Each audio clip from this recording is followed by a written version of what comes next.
Hey everyone, this is Royal with Paternity University, and this update is a year update since purchasing the AnyLab Test Now franchise.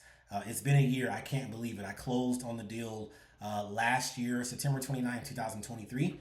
Today's September 30th, so it's been a year. First day of actual operation was October 2nd, but I guess it has two birthdays, acquisition and then first day of operation. So I wanted to make a video on just a year later lessons learned as a business owner.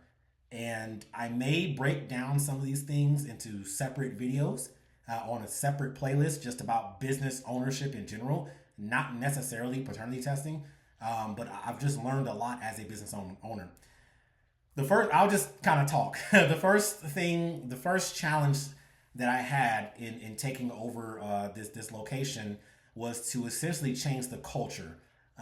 There was a culture that was there previously for a short amount of time that was starting to hurt the reputation of that location.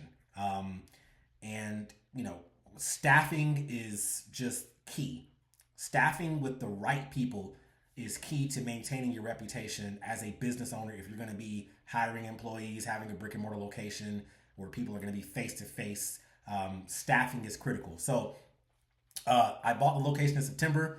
In December, I terminated my first employee, and it was rough to deal with. My wife and I terminated that employee, and that was my first time ever doing that. But afterwards, everything worked out for the better. Within about 2 weeks of me taking over location, luckily, I hired a temp through a temp agency because I realized like we're gonna need some help. And that temp came in and is now now the office manager. She's no longer a temp. She's no longer just a medical assistant. She's an office manager now, and she's been at this location for a year now, and it's completely helped me turn this place around. So basically, like reputation management and then culture was something that had to change. Other things that had to change, obviously, systems. When I took that location over, there was not much of systems implemented. There were systems available, but not systems implemented to where you can track clients better, etc. Release results. There was not a system, so everything was kind of haywire. Sometimes results will take days to weeks to be released to a client when it can normally be done within a day or so. And so I worked to adjust that system and implement a new system to where we can better do that. I learned that from working in the Army and managing soldiers, how to properly implement a system. And so there was that. And there was also cash flow management.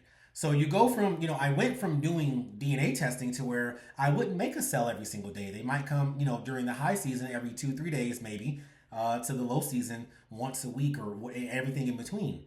And at that point, it started to get to where there were transactions daily coming in. And so managing all those transactions, managing who those people are, how it, gets to the bank account. And I'm just now, a year later, to be completely honest, really figuring out how to properly manage the cash flow because I was paying all these bills. I was doing all this, doing all that. You got to put a lot of money. You got to take a lot of those profits and sink it right back into the business to really build the machine that you want to build. And so cash flow management was something that I had to work on. What really helped was going to a local community college's business seminar. They had a business seminar, a night class for about 9 weeks or something like that.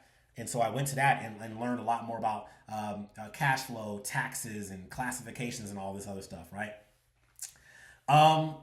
Another major thing lately, like I think I'm gonna break, like I said, I'm gonna break these lessons down. I might make a separate playlist and just be business lessons from ownership or whatever. I would say one of the last major things that helped me and my team a lot was intentional planning. So it wasn't until really like July or August, like August of 2024 of this year, where I started to really sit down and plan out like marketing campaigns and sales campaigns, and say, we want to achieve, this outcome by this time.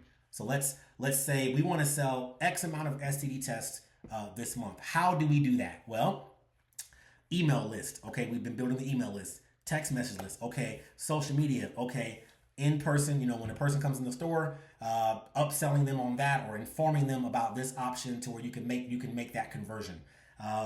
And so that was a major thing, and that has helped significantly since August and September. We did our first like meticulously planned marketing and sales campaigns, and we saw an improvement in sales because of that. So that was just major, like really planning out your marketing and your strategy, and like planning out, who's who in the zoo, etc.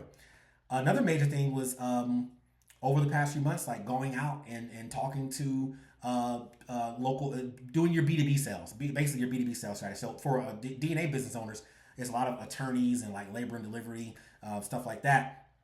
You want to get out, you want to get outside, and you want to talk to people, and you want to introduce yourself. Yes, it may seem silly, right? It may seem silly. It was kind of cringy for me when I first started. I was like, man, this sucks. I would go and people would look at me like I'm crazy, and I would feel defeated.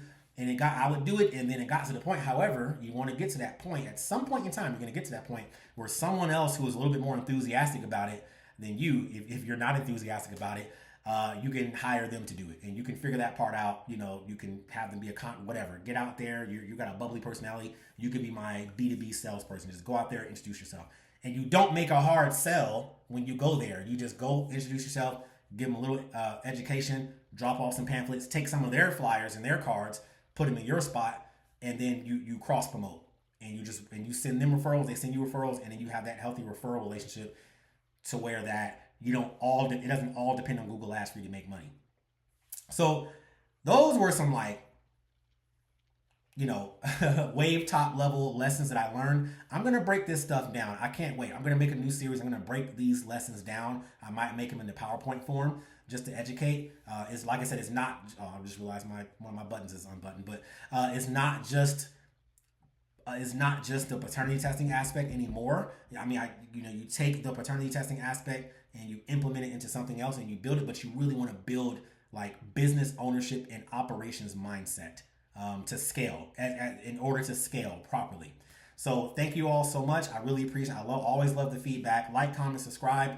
This is a little bit slightly longer video, but I sincerely appreciate it. And until next time, thanks.